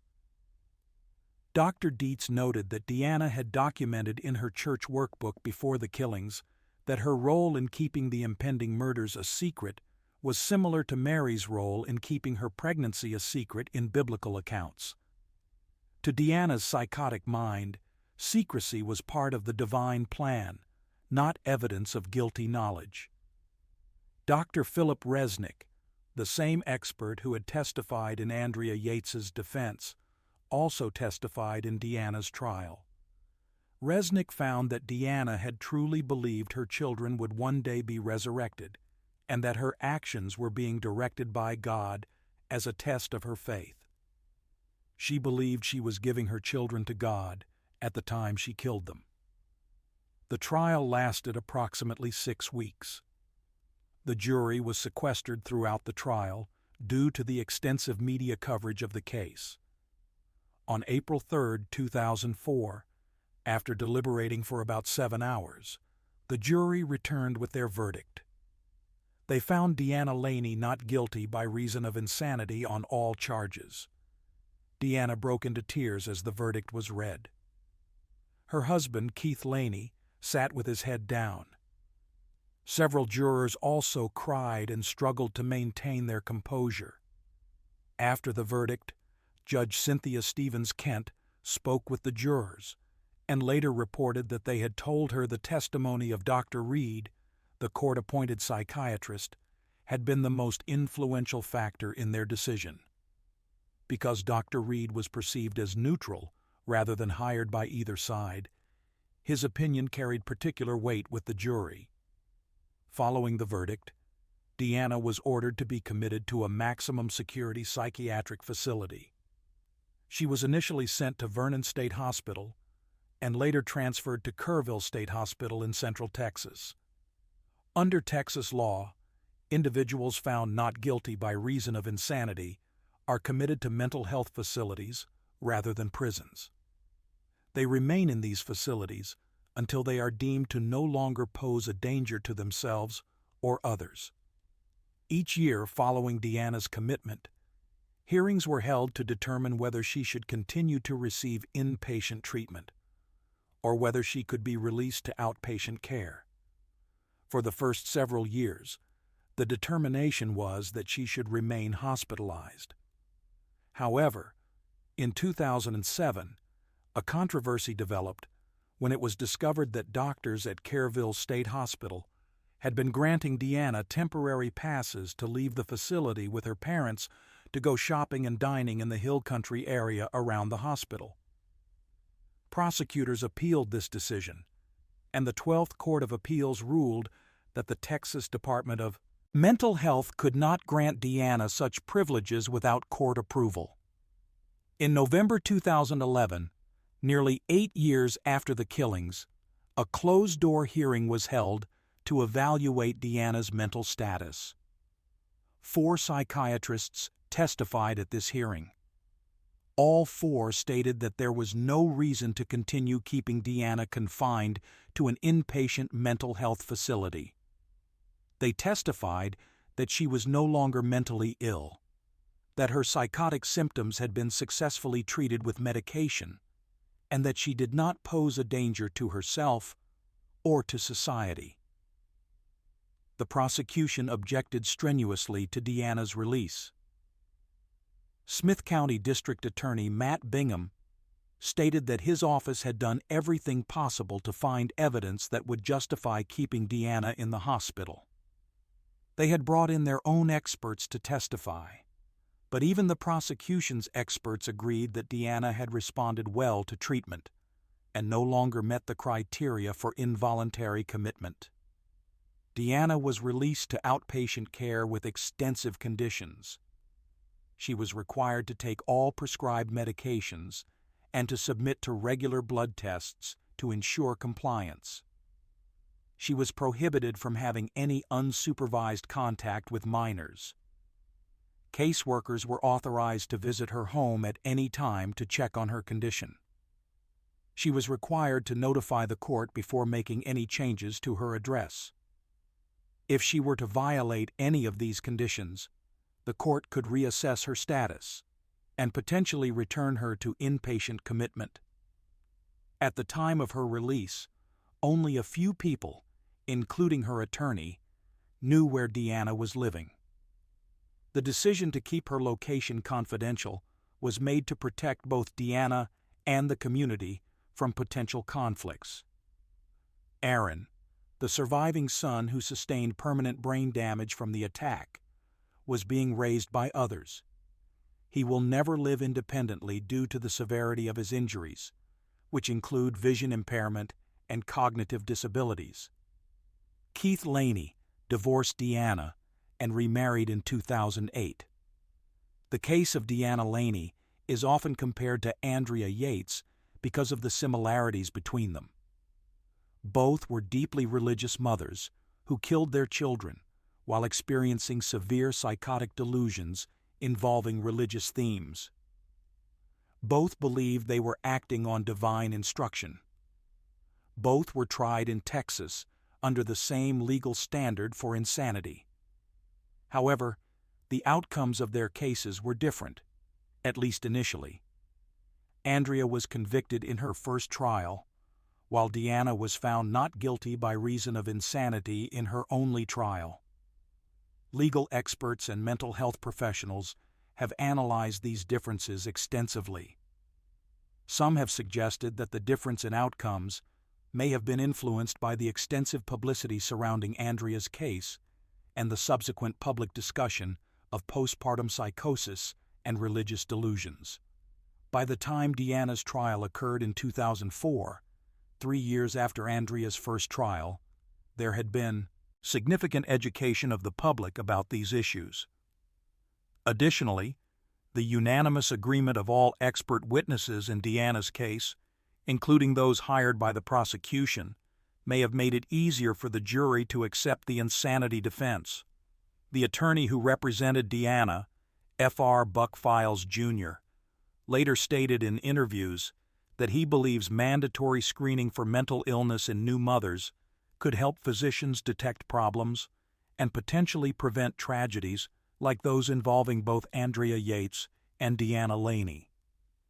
This sentiment has been echoed by mental health advocates who point to these cases as evidence of the critical need for better identification and treatment of postpartum mental health issues and other severe psychiatric disorders in women of childbearing age. Kathleen Folbigg. The case of Kathleen Folbigg represents one of the most significant miscarriages of justice in Australian history. For 20 years, Kathleen was imprisoned for the murders of her 4 children, convicted largely on the basis of statistical improbability and ambiguous diary entries.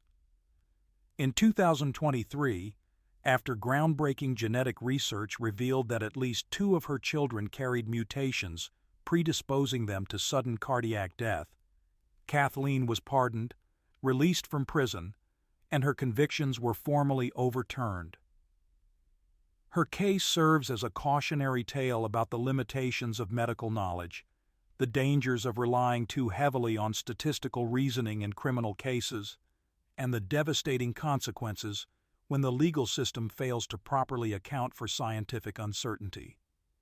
Kathleen Folbigg was born in 1967 and had a traumatic early life. Her father killed her mother when Kathleen was 18 months old, and she spent her childhood in foster care. As an adult, she met Craig Folbigg, and they married. The couple settled in the Newcastle area of New South Wales, Australia, where Craig worked, and Kathleen gave up her job to stay home with their children. Between 1989 and 1999, Kathleen gave birth to 4 children. All 4 died during infancy or early toddlerhood. The first child, Caleb, was born on February 1, 1989. He died suddenly on February 20, 1989, at just 19 days old. Kathleen had called Craig at work to tell him that Caleb had died. Craig rushed home to find emergency personnel already there. The cause of death was never definitively determined, but it was believed to possibly be related to breathing difficulties. Caleb had been born with what is medically described as a floppy larynx, a condition that can impair normal breathing. The couple's second child, Patrick, was born on June 3, 1990. On October 13, 1990, when Patrick was 4 months old, Kathleen called Craig at work in a panic, stating that Patrick had stopped breathing. An ambulance was called, and Patrick was resuscitated, but he had suffered significant oxygen deprivation. Patrick had a history of severe epileptic seizures that had already resulted in blindness. After the incident in October, Patrick's condition worsened significantly. He died on February 13, 1991, at 8 months old. The immediate cause of death was documented as airway obstruction caused by an epileptic seizure, which was itself caused by an underlying encephalopathy or brain disease. Following the deaths of Caleb and Patrick, the couple moved to a different area. On October 14, 1992, their third child, Sarah, was born. On August 29, 1993, when Sarah was 10 months old, Kathleen found her deceased in her crib. The official cause of death was listed as sudden infant death syndrome. SIDS is a diagnosis made by process of elimination when no other cause of death can be identified through autopsy and investigation. In 1996, the Folbiggs moved again, this time to Singleton in New South Wales.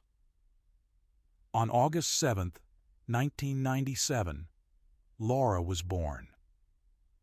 Laura lived longer than any of her siblings, reaching 18 months of age. On February 27, 1999, Kathleen found Laura dead in her crib. A forensic pathologist who conducted the autopsy marked the cause of death as undetermined, though there was evidence of myocarditis, an inflammation of the heart muscle that can cause sudden death. After Laura's death, Craig became increasingly suspicious about the pattern of deaths in their family. In 1999, he discovered Kathleen's personal diary. As he read through the entries, he became convinced that Kathleen had killed their children. The diary contained numerous passages in which Kathleen expressed feelings of guilt, frustration with motherhood, and self-blame for the deaths. Craig took the diary to police. On April 19, 2001, approximately 2 years after Laura's death, Kathleen was arrested and charged with 4 counts of murder. The prosecution's theory was that Kathleen had smothered each of the children during periods of frustration or anger. They argued that she had been overwhelmed by motherhood, that she had struggled with bonding with her children, and that she had killed them either intentionally during fits of rage or as a misguided attempt to stop them from crying by smothering them until they fell asleep. The trial began in 2003 in the New South Wales Supreme Court. The prosecution's case was entirely circumstantial. There was no physical evidence that any of the children had been smothered. No witnesses had seen Kathleen harm the children. Medical testimony was divided and uncertain about the causes of death. The prosecution relied primarily on 2 elements. First, they argued that the statistical improbability of 4 children in one family dying suddenly made the deaths inherently suspicious. Second, they presented portions of Kathleen's diary as admissions of guilt. The prosecution's statistical argument was heavily influenced by what has become known as Meadows' Law, named after British pediatrician Roy Meadow. Meadow had famously claimed that 1 sudden infant death in a family is a tragedy, 2 is suspicious, and 3 is murder unless proven otherwise. This maxim had been used in several criminal cases in the United Kingdom, including the prosecutions of women like Sally Clark and Angela Cannings, both of whom were later exonerated after serving years in prison. The problem with Meadows' Law is that it fundamentally misunderstands statistics and causation. The fact that multiple children in a family die suddenly does not, in itself, prove that the deaths were caused by criminal acts.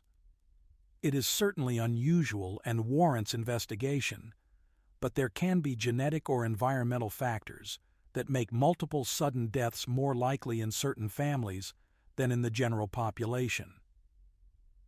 The legal and medical communities have since widely discredited Meadows' statistical reasoning, but at the time of Kathleen's trial, it was still influential. The diary evidence was similarly problematic. Kathleen had written numerous entries expressing guilt and self-blame after each child's death. For example, she had written things like, "I've done it again," and references to being a bad mother. The prosecution argued that these were confessions. The defense argued that these were the writings of a grieving, depressed, and traumatized mother who was blaming herself for deaths that had occurred naturally, as many bereaved parents do. The defense presented evidence that Kathleen had been a caring mother. Friends and acquaintances testified that she had attended to her children's physical and medical needs. She had taken them to doctor's appointments, had sought medical care when they were ill, and had shown appropriate concern for their well-being.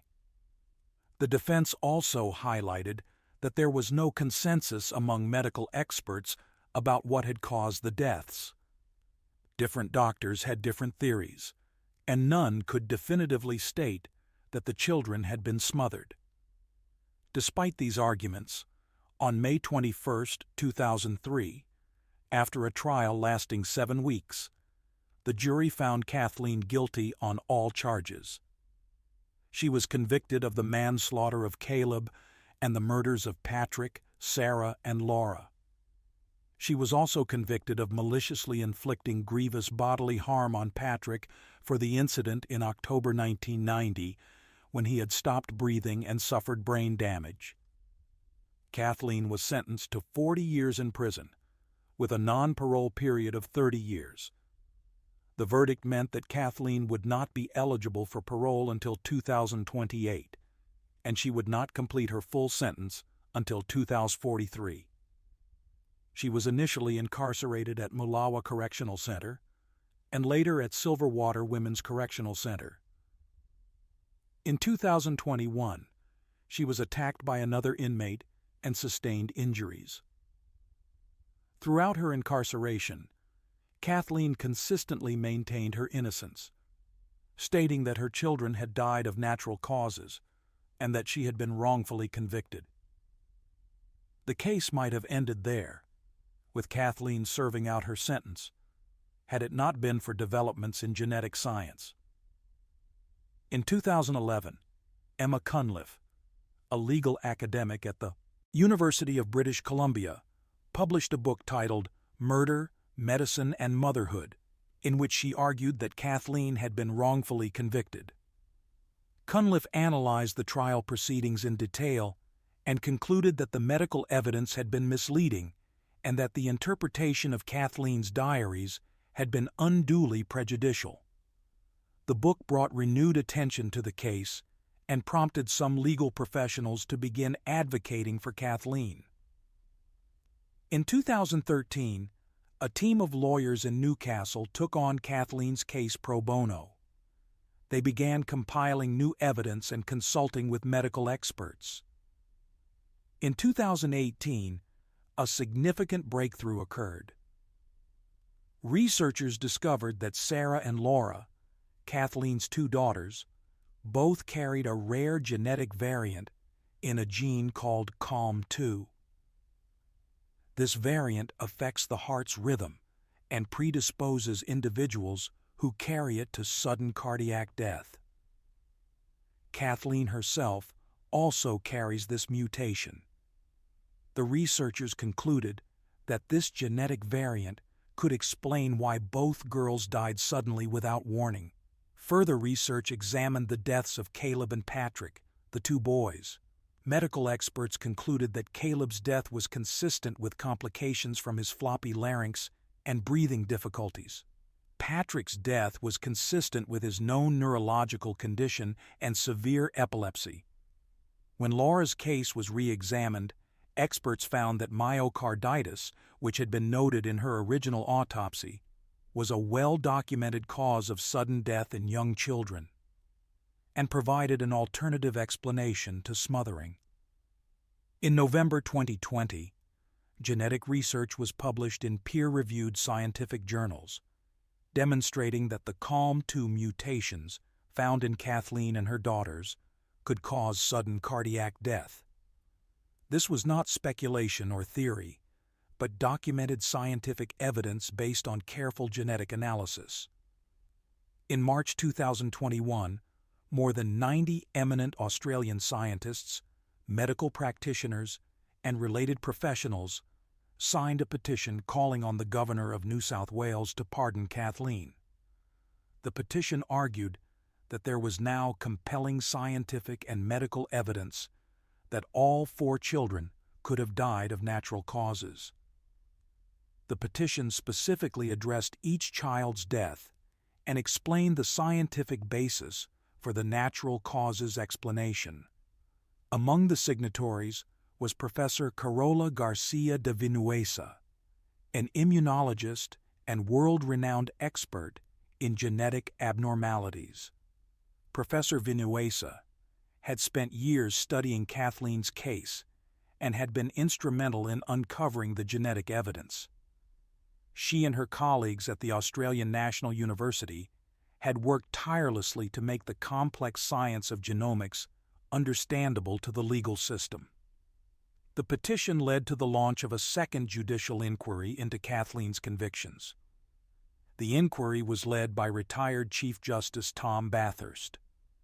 Unlike the first inquiry in 2019, which had upheld Kathleen's convictions, the second inquiry had access to the new genetic evidence and more comprehensive medical testimony.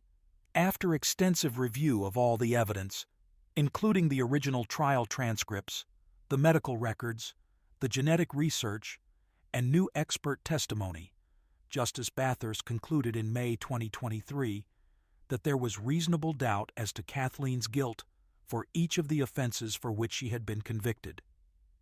He found that the prosecution's case had been entirely circumstantial, and that when viewed in light of the new scientific evidence, the case against Kathleen could no longer be sustained. Justice Bathurst was particularly critical of how Kathleen's diary entries had been interpreted at trial. He concluded that the entries, when read in full context and with the benefit of psychological and psychiatric expertise, were not reliable admissions of guilt. Instead, they were the writings of a grieving, depressed mother who was blaming herself for tragedies she did not cause, which is a common response among bereaved parents. On June 5, 2023, based on Justice Bathurst's findings, New South Wales Governor Margaret Beazley granted Kathleen Folbigg an unconditional pardon. Kathleen was immediately released from prison. She had served 20 years of her sentence. At the time of her release, Kathleen was 55 years old. However, a pardon, while it resulted in her immediate release, did not formally overturn her convictions. To completely clear her name, Kathleen's legal team pursued a formal appeal. On December 14, 2023, the New South Wales Court of Criminal Appeal heard the case.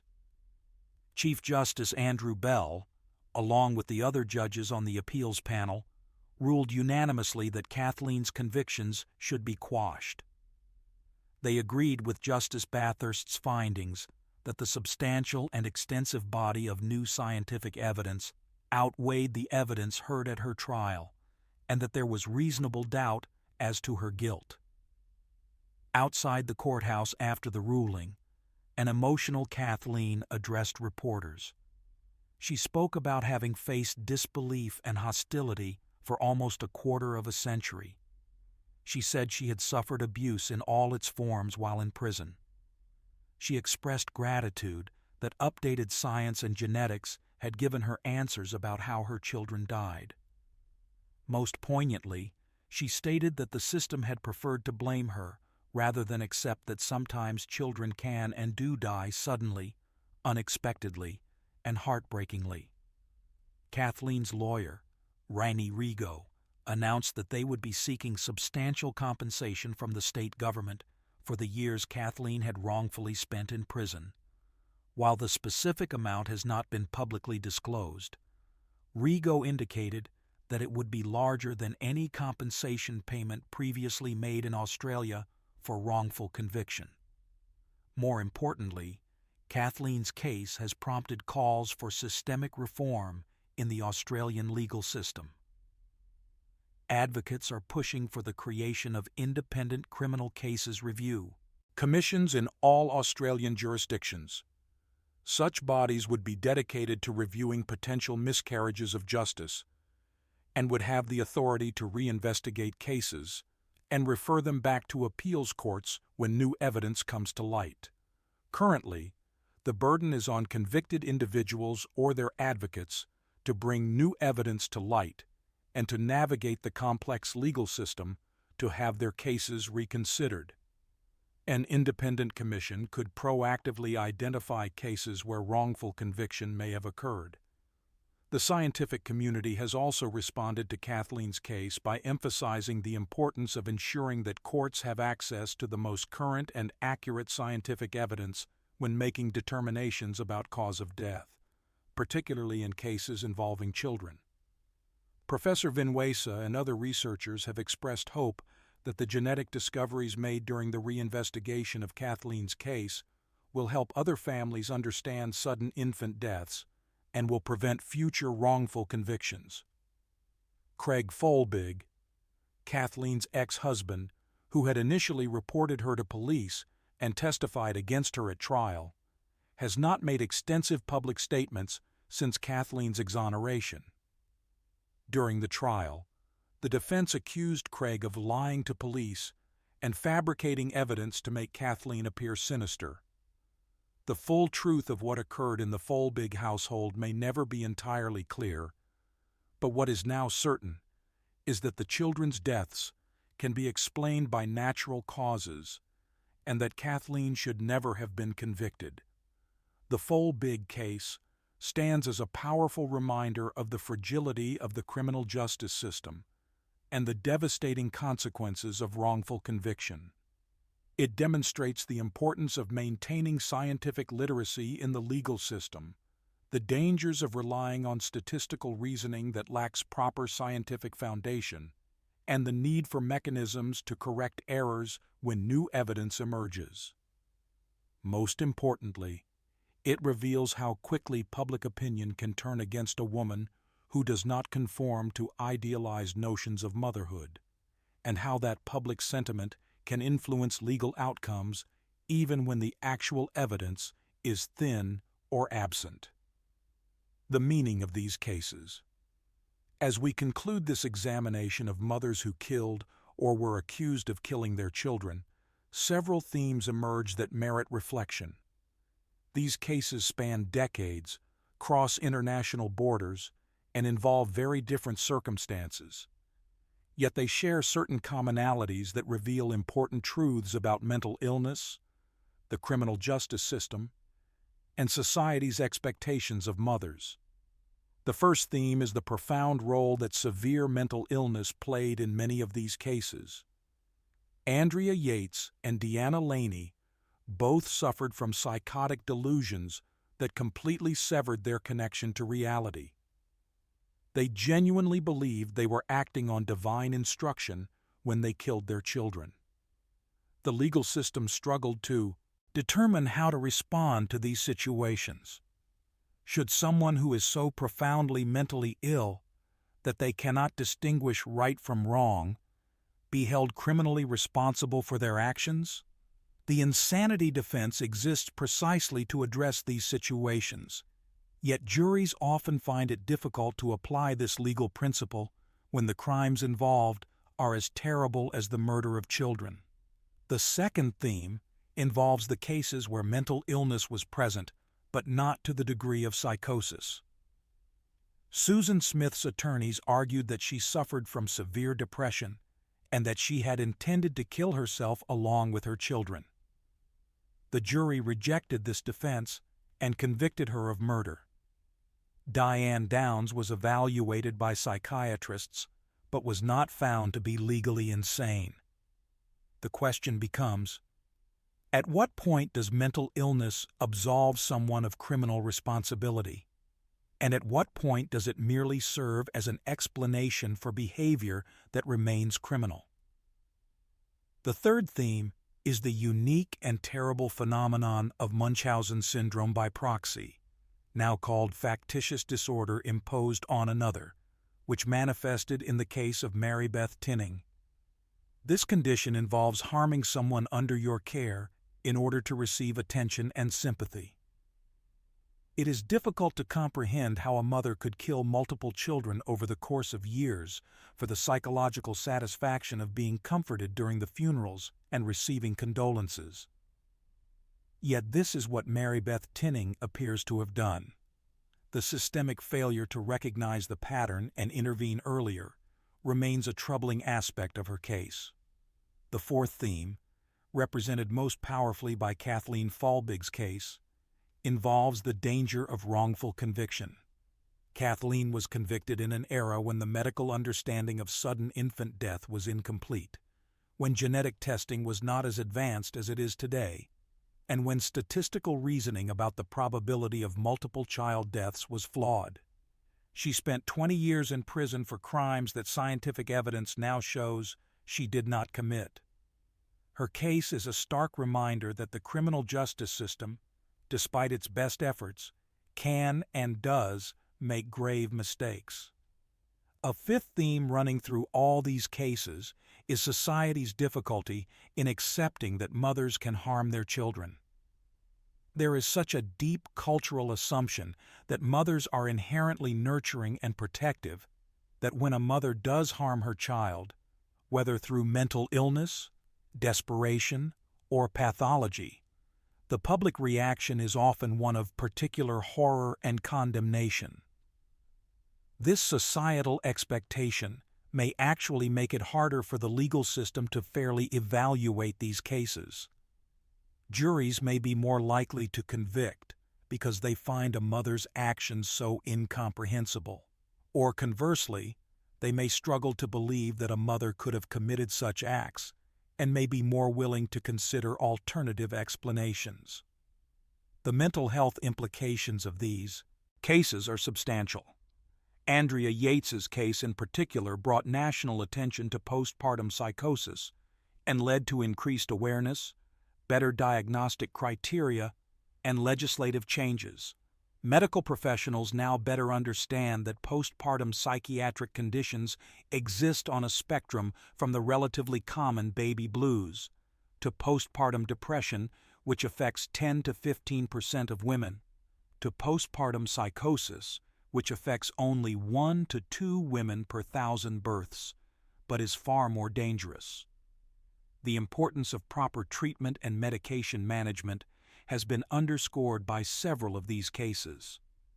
Andrea Yates was taken off her antipsychotic medication just weeks before she killed her children. Deanna Laney had untreated psychotic symptoms for years before her crimes. These cases demonstrate that severe mental illness requires ongoing, comprehensive treatment, and that the consequences of inadequate treatment can be catastrophic. From a legal standpoint, these cases have prompted ongoing discussion about the insanity defense and how it should be applied. The Munchausen rule, which requires that a defendant did not know the nature and quality of their act, or did not know that what they were doing was wrong, has been criticized as too narrow. Some legal scholars and mental health professionals argue that this standard, developed in England in 1843, does not adequately account for modern understanding of how severe mental illness affects cognition, perception, and decision-making. The role of expert witnesses in these trials has also been subject to scrutiny. In Andrea Yates's first trial, false testimony from an expert witness led to the overturning of her conviction. In Kathleen Folbigg's trial, medical experts made claims about the causes of death that have since been shown to be incorrect. The challenge of ensuring that expert testimony is accurate, that experts are truly qualified, and that juries can properly evaluate conflicting expert opinions remains an ongoing concern in the legal system. For the surviving children in these cases, the impact is immeasurable. Christy Downs had to testify against her own mother and live with the knowledge that her mother had tried to kill her and had killed her sister.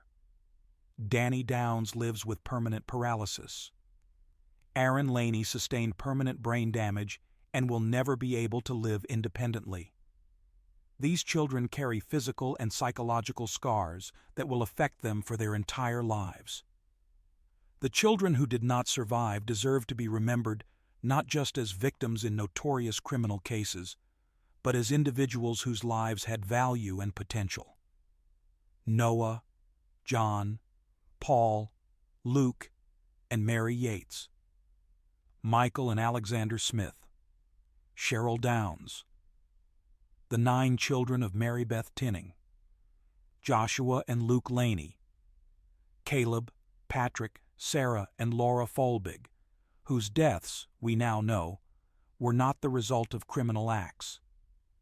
Each of these children's lives was cut short, and each death represents an immeasurable loss to their families and communities.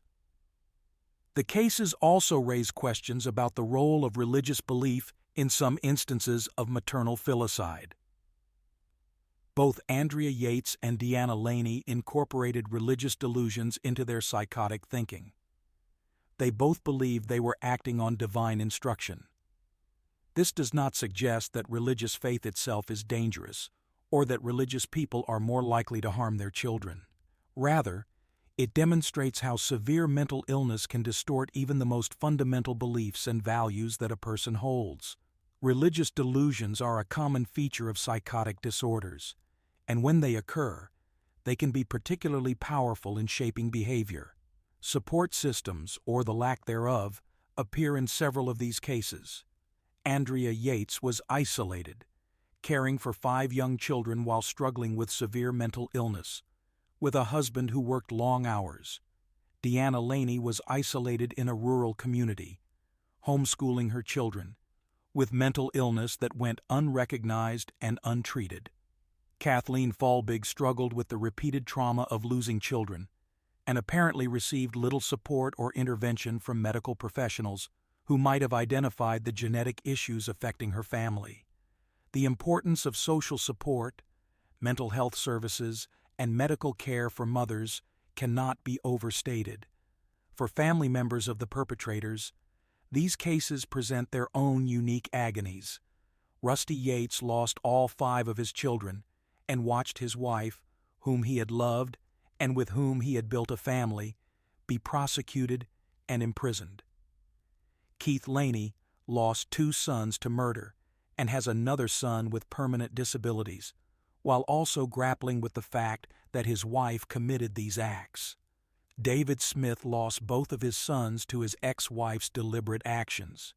These men, and other family members in these cases, are victims too, experiencing grief and trauma that is compounded by the public nature of the crimes and the judgments that society often makes about them. The question of parole and release is complicated in cases involving mothers who kill. Marybeth Tinning was eventually released after serving 31 years, with conditions that will govern her behavior for the rest of her life. Deanna Laney was found not guilty by reason of insanity, but was released to outpatient care after 8 years, when medical professionals determined she was no longer mentally ill and no longer dangerous. Andrea Yates remains in a psychiatric facility and likely will for the rest of her life. Susan Smith was denied parole at her first hearing and will likely be denied repeatedly. Diane Downs has been denied parole at every hearing and continues to maintain her innocence despite overwhelming evidence. Kathleen Folbigg was released and exonerated because she was innocent.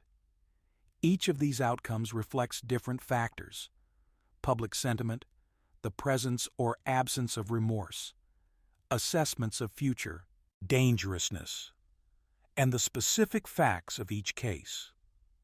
Looking forward, these cases suggest several areas where improvements might be made in how society, the medical community, and the legal system respond to situations involving mothers and children.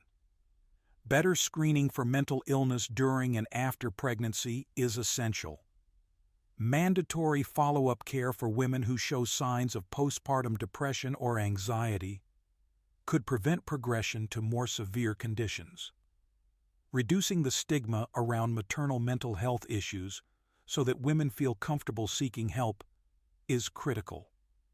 Ensuring that mental health treatment is accessible, affordable, and effective for those who need it could save lives.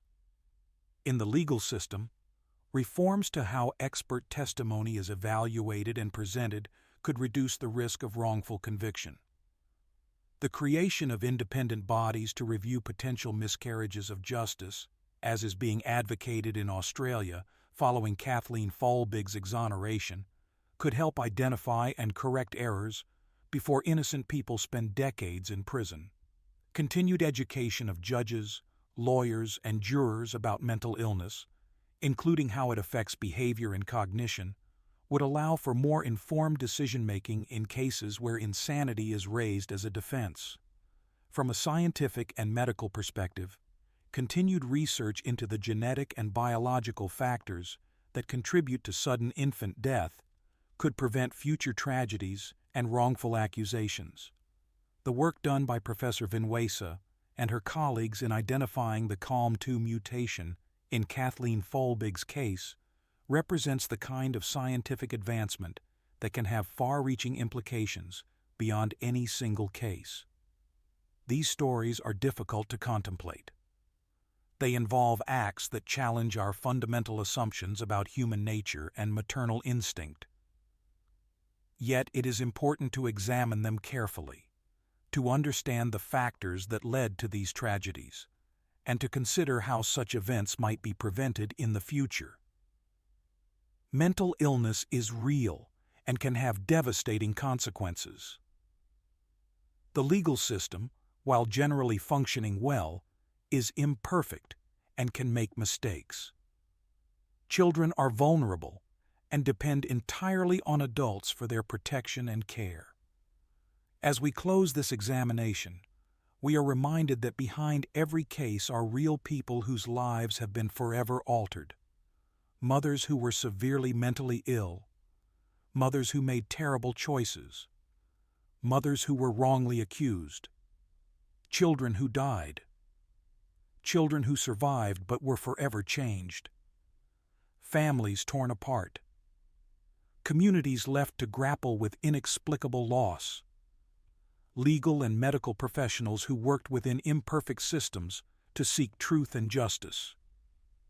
These cases do not offer easy answers or simple lessons. They are complex, tragic, and multifaceted. They remind us of the importance of compassion, even in the face of terrible acts. They demonstrate the need for robust mental health care systems. They underscore the value of scientific progress and the willingness to reconsider previous conclusions when new evidence emerges. They challenge us to think carefully about how we judge others, especially mothers, and to recognize that circumstances are often far more complicated than they initially appear. In the quiet of this moment, as we reflect on these difficult stories, we are reminded of both the resilience and the fragility of the human condition. We close with the hope that through understanding these tragedies, society can work toward preventing future ones, supporting those who struggle with mental illness, protecting vulnerable children, and ensuring that justice is administered fairly and accurately.